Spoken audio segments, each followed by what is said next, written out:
careful. Don't fall on your way to the train." My brother's voice carried a smirk I didn't need to see to recognize. His phone tilted upward as if he were about to film me, ready to immortalize my stumble. My mother's laugh followed, sharp and intentional, like glass breaking. "She's so gullible," she said. My cousin leaned in with a whisper that hit harder than a shout. "Wait till she finds out her ticket isn't real. Imagine her face." Their words burned into me, slow and corrosive. What they called a harmless joke felt like a ritual, a sacrifice of my dignity at the altar of their entertainment. On the platform, the departure board flickered its verdict in cold letters: canceled. Around me, the crowd surged forward, luggage wheels scraping the concrete like the sound of teeth on metal. I stood still, stranded not by chance, but by their choice. My name is Madison. I'm 27. And if you've ever wondered what betrayal truly sounds like, it isn't a stranger shouting at you in the street. It's the laughter of the people you love, echoing in your ears while you stand alone. Tell me, how do you keep loving those who find joy in tearing you down? The station air smelled of iron and burnt coffee.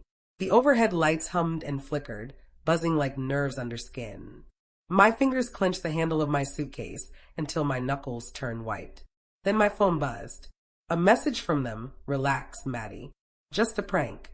Don't be so dramatic. You'll figure it out." I could see them picturing me pacing, panicking, crying, waiting for me to call to plead for a ride home. They expected me to swallow my humiliation, like always. But something shifted.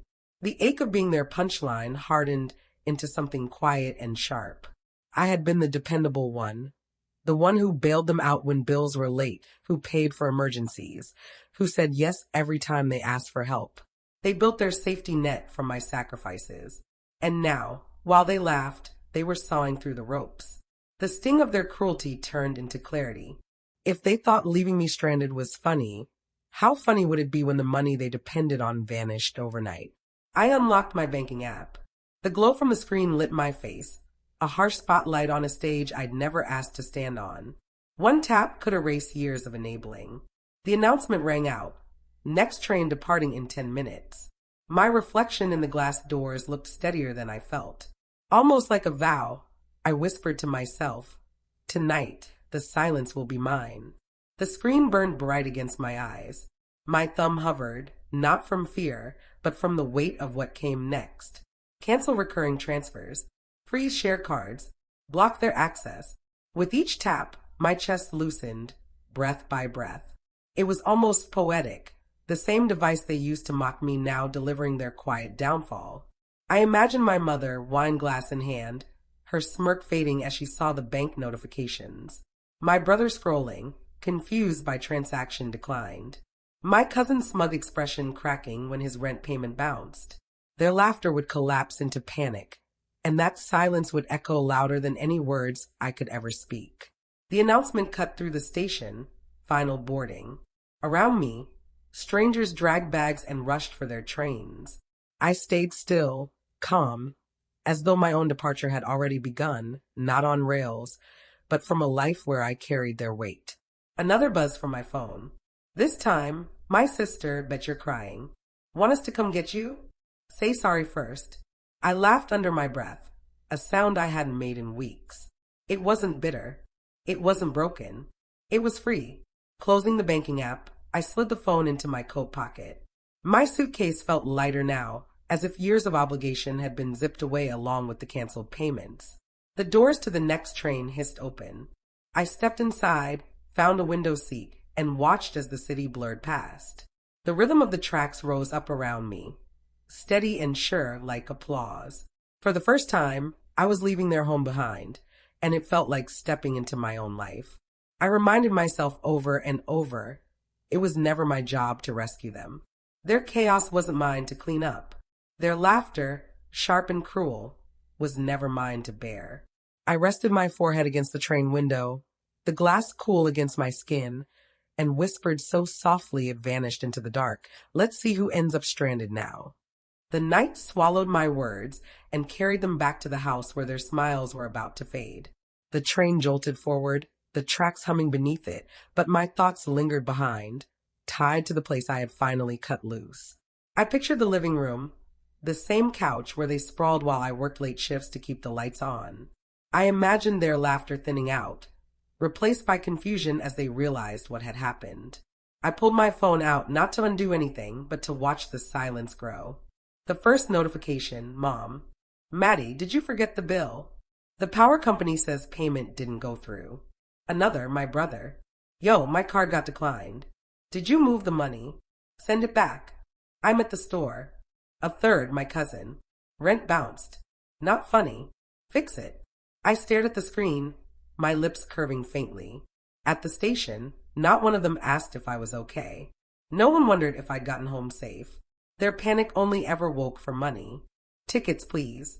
The conductor's voice cut through the carriage. I handed mine over, valid, crisp, shining, while theirs had vanished with my patience. The irony bit deep. They thought I was the one stranded. In truth, they were the ones about to be left behind. Another vibration, my sister. Maddie, answer. We can't even order food. The cards keep failing. What's happening? I locked the screen and slid the phone onto my lap, letting the train rock me gently. Outside, the lights blurred into liquid streaks, each one a reminder. Movement is freedom, and freedom has a price. I thought about every holiday when they mocked my gifts for being cheap, while I'd emptied my account to buy them. Every emergency where they promised to pay me back, but instead showed up with new gadgets the following week. I thought about the day they called me dramatic for crying alone after sending them my last few dollars while they ordered takeout. And now, finally, they were tasting what dependence felt like without me feeding it. The phone buzzed again, harder, insistent. I didn't touch it. I only whispered, "Let the silence teach you." By the time the train slid into the next city, my phone was alive with nonstop vibrations. Missed calls stacked in a frantic chorus. Mom, brother, sister, even the cousin who once sneered, "You're lucky we even let you sit at the table." I let it ring. I let their panic grow like a storm on the other end. One voicemail caught my curiosity. My brother's voice, usually smug, was jagged with anger. "Maddie, what the hell?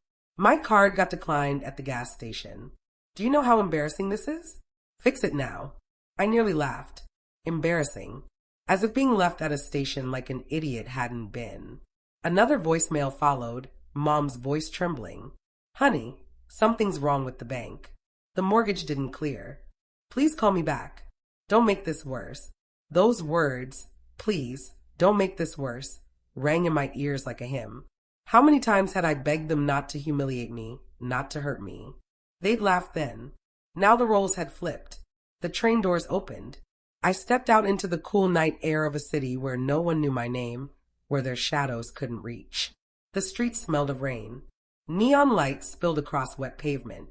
I walked slowly, tasting the strange sweetness of liberation. The phone buzzed again, a video call this time.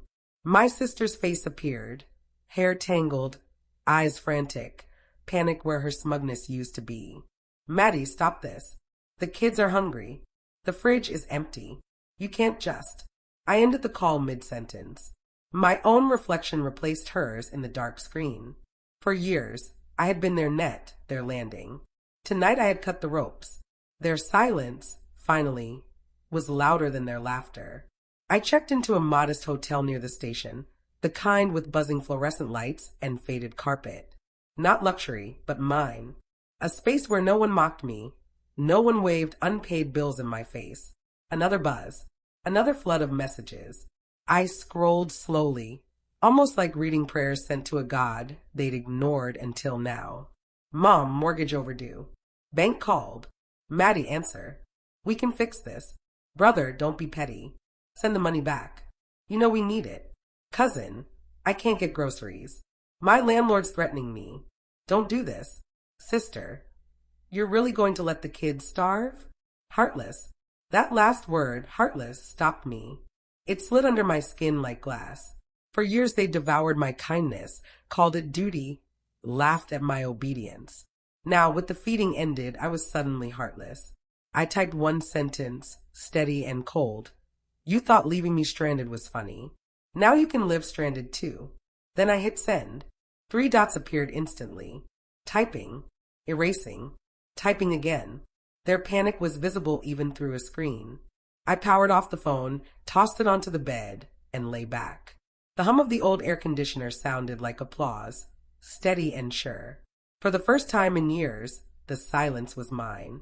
This time, I wasn't the cushion beneath their fall. I was the blade that cut them loose, leaving them to face the ground on their own. With my eyes shut, I could see them unraveling in that kitchen, my mother pacing the floor, my brother spitting curses, my cousin fumbling through useless phone calls, my sister clutching her children while her tears ran false. Their security had been built from the bones of my sacrifices, and tonight I had taken every brick back. The silence that followed wasn't emptiness, it was fertile. Something stirred inside me, not guilt, not rage, but something cleaner and sharper, control. Dawn slipped through the thin hotel curtains, pale and relentless. When I turned my phone back on, it exploded with notifications, missed calls, messages, voicemails.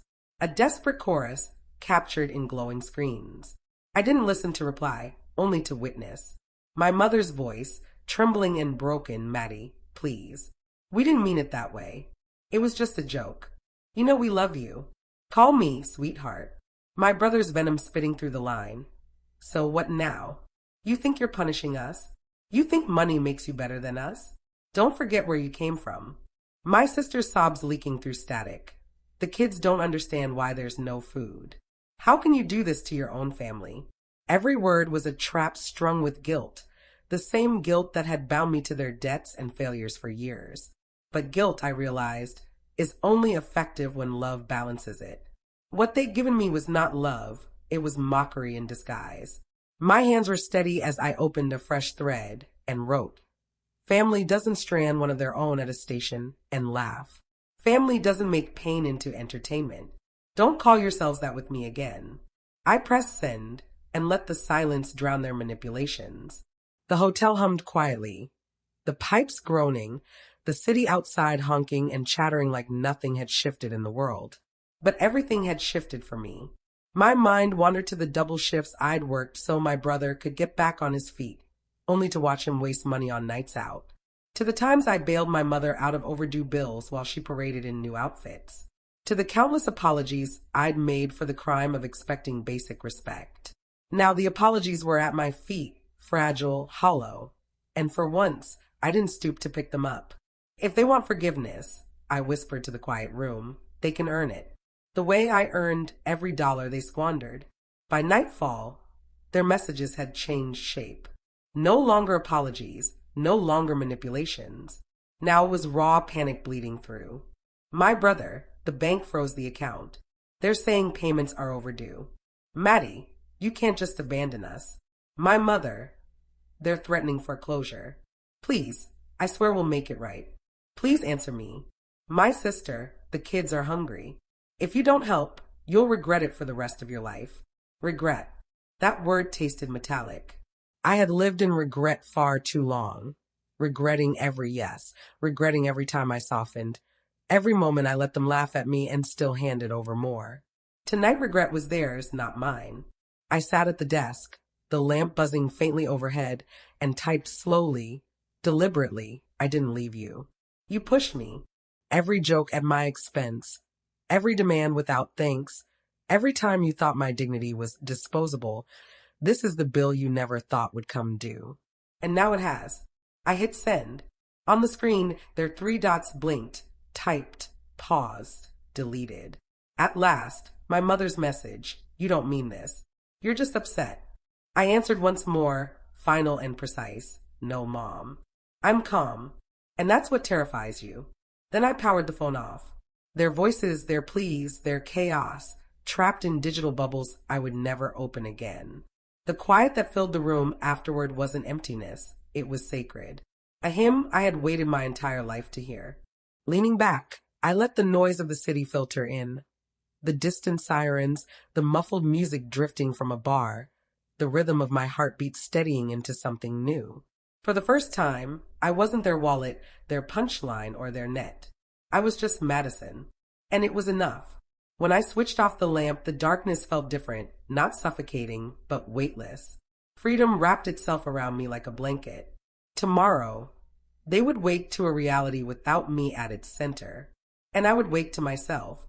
The next morning, sunlight streamed through the curtains, golden and relentless, daring me to step forward. My phone lay silent on the nightstand, not because they had given up, but because I had not allowed them back in. I walked into the small cafe beside the hotel, greeted by the warmth of roasted coffee and the chatter of strangers. The ordinary sounds of clinking mugs and low laughter felt alive, untouched by obligation or manipulation. For the first time in years, I breathed without calculating who I needed to save next. As I stirred my coffee, I pictured them, my mother pacing, my brother shouting, my sister crying, my cousins scheming. They had all built their lives on the illusion of me, the invisible spine that held them upright. Without me, they would have to stand or collapse alone. And the truth was, I didn't wish for their ruin. I didn't crave their destruction. My revenge was simpler, a mirror, letting them see themselves without the crutch of my silence. They had mistaken that silence for weakness. Now it thundered louder than anything I could ever say. I lingered over the last sip, savoring its warmth. In my bag waited a folder of job listings in a new city, a fresh start where my name wouldn't be shackled to their debts, a place where my laughter wouldn't be stolen or mocked. Stepping out into the crisp air, I felt the vastness of the world stretch open before me. The train that had once abandoned me had carried more than strangers. It had carried away the last fragments of the person I used to be for them. What it left behind was someone they wouldn't recognize. Strong, untethered, whole. The breeze carried my whisper, meant only for me. They thought they stranded me, but I was the one who left them behind.